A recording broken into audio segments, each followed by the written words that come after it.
Hi everyone, and thanks for joining me. Today we're going to be making these personal ID zipper pouches. I'm going to be including a pattern for Cricut Design Space for those of you who have a Cricut, and for those of you who don't, you can grab the PDF. Both will be in the description below the video.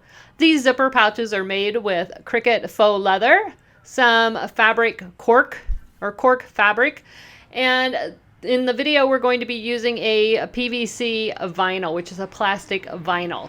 So they're very versatile, but you do need a, I want to say a more substantial fabric like the faux leather or the cork or the PVC vinyl that has a finish on the back. So I'll get into that more. We will be building on this, but this is just the basic pouch, and I'm continuing my series with the clear plastic vinyl projects. So I hope you guys are enjoying it. So let's get started. Okay guys, so here are all the pieces cut out. I am using this vinyl and I have it linked below the video. This is like a fluorescent orange and it's got a little bit of a backing on it. You can also use Cricut faux leather. You could use cork fabric. This is faux leather. Whatever you want to use, that's absolutely fine, but you do need something that has some kind of a finished backing on it. You don't want to use just raw fabric for this particular design. We will be doing another one shortly that includes fabric. But for this one, you're going to cut out all the pieces. If you have a Cricut, I've got the Cricut Design Space file linked for you in the description below the video. If you don't have a Cricut, I will make a PDF that you can trace and cut out yourself. So you got your 3 pieces of vinyl cut out and then this little piece, and in the Design Space file, I just put this right in the middle so you're not wasting any. And then you're also going to cut out 1 piece of clear acetate. Not sure if you can see that. So I'm also using a Teflon foot for this project. This is not mandatory, but it does make it easier to sew over the vinyl, and I will link the one that I have in the description below the video, but you need to make sure whatever one that you get that it does go with your machine. I'm going to want some clips. You can use either a D-ring like I did on this one, or you could use a lobster clasp, whatever you want, or you can leave that part out altogether if you want. I did 2 different things just because I thought this would be easier just to clip on something, and this would be easier if you wanted to add a handle. So whatever you want. And also not mandatory, but this makes it easier, is again we're using this double-sided fabric tape. So the first thing we're going to do is flip this piece over, grab a little piece of our tape, and I'm just going to cut this one in half. Going to place it right side or right down on the back side of our window, and then you just peel off that backing and that reveals a double-sided adhesive. Do the same thing on this half. Get that stuck to my finger, and then release that backing.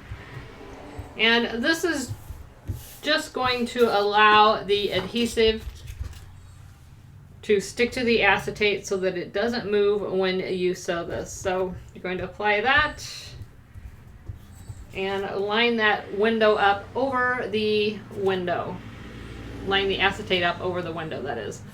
Now you're going to take it over your sewing machine, and I'm going to put this side down. If you're using a Teflon foot, you're going to stitch right along the inside of this window.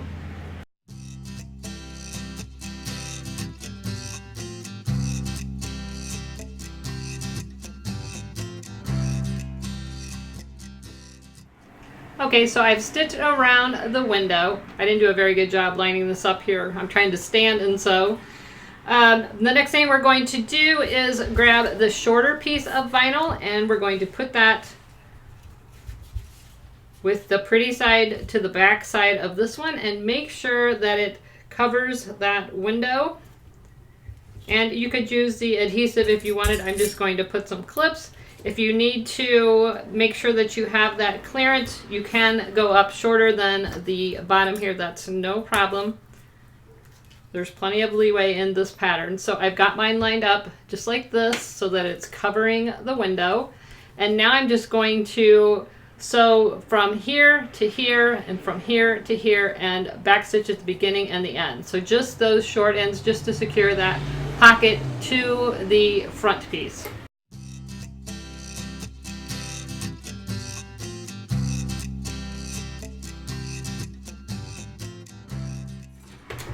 Okay, so I've just basted that right along the outer edges so that this is stuck here. I didn't sew the bottom down. But we've got that window covered in the back, and we've got this free area up here. Now we're going to apply our zipper. So you need to decide which side you like your zipper to open. I'm a lefty, so I tend to put mine backwards if I'm using my left hand, but most people, I think, like them to open on the left side and go to the right. This one's the opposite. It really doesn't matter. Whatever you prefer, I did one of each. So you need to decide which way you want your zipper to go. So if you want, when it's closed, for the pull to be on the left, like this one, then you're going to arrange your window so that the curved edges are facing you, facing down. This is our open edge. And you're going to take your zipper and flip it over. So the zipper pull is up here. We're going to just flip that over. So that's the way that's going to end up. And we're just going to clip that into place.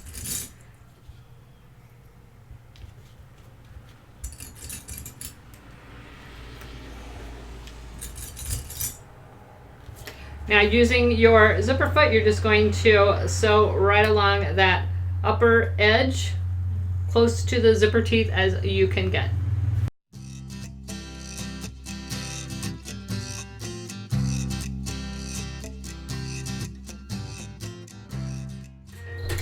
All right, so it should be looking like this.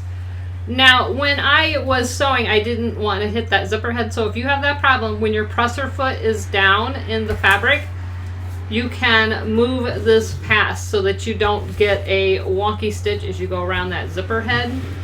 So whatever you find easier, if your zipper's long enough that you can have that totally off the end, that's even better. But mine's pretty close, and I wanted to make sure I didn't get a wonky stitch, so I unzipped it, sewed down to get about halfway, and then while my presser foot was down, I moved the zipper head up, and then I was able to continue. So that's just a little tip. So now you're going to press this up and over like this, and finger press that down. So it looks like this. You're looking at the zipper like this. So you want that leather or vinyl to fold over in the back like this. All right, so your zipper's laying flat, that vinyl is getting folded over. Okay, so now you're going to take it over to the sewing machine and you're going to top stitch right along this edge so that you can secure that fold closed so that that doesn't interfere with your zipper operation.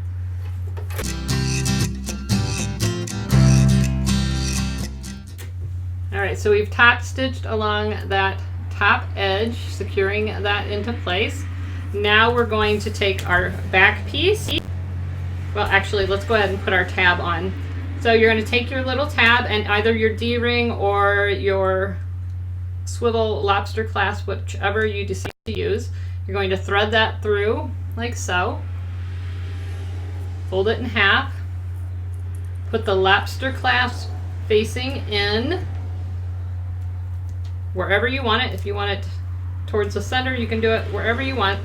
But I'm going to do mine about right here. We're just going to take that over to the sewing machine and baste that into place. Right along the edge again.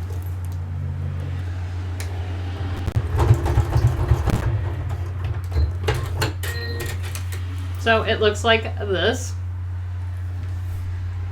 All right, now we're going to take our other piece of leather or vinyl or whatever you're using.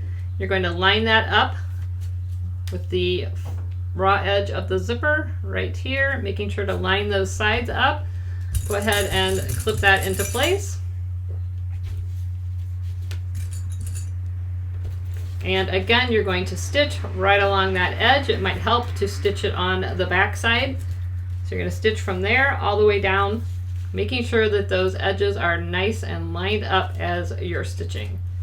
All right, so now it looks like this. So you're going to do the same thing. You're going to pull that zipper flat, holding that leather to one side, and then you're going to top stitch right along this edge. All right, so I've got my top stitch there and there. So it's looking like this. Now you're going to open your zipper And holding these two together, you're going to take it over the sewing machine and you're just going to run a stitch back and forth over the edge of the zipper within. Just going to run a stitch over the zipper to hold it together. Make sure it's right inside the edge of this fabric, so right in here. You want to run a stitch just to keep that zipper from flying off. All right, so I've sewn my zipper closed so that I don't lose that zipper head. And you can go ahead and clip off anything that's overhanging. Okay, so now we've got nice and even sides. We're just going to flip this right sides together. Your zipper is open. Make sure your zipper is open. Flip this right sides together. And you want to make sure when you look inside that this top part is even. Put a clip. Make sure that top part is even. And clip. And then you can go ahead and trim that up if you have any excess overage. Mine's off just a little bit, and that's perfectly fine. And then you're going to take it over to the sewing machine and you're going to stitch right inside those lines. So you're going to come inside here, across the bottom, and back up, making sure to back stitch at the beginning and the end.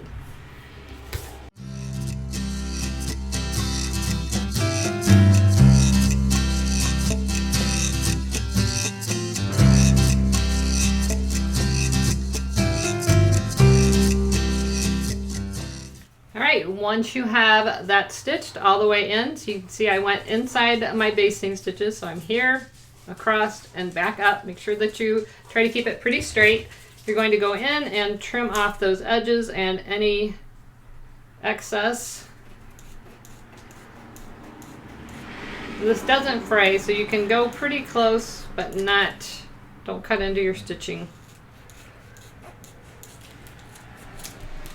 And you're just going to cut those corners off.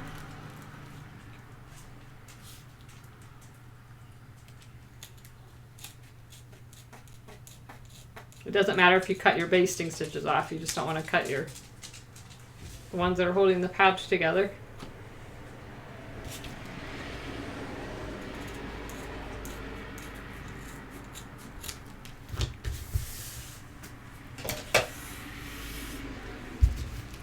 So it should be looking like that. So now you can reach inside this zipper, open it up the rest of the way, and turn this right side out. Make sure when you turn it right side out, you are turning from outer to outer.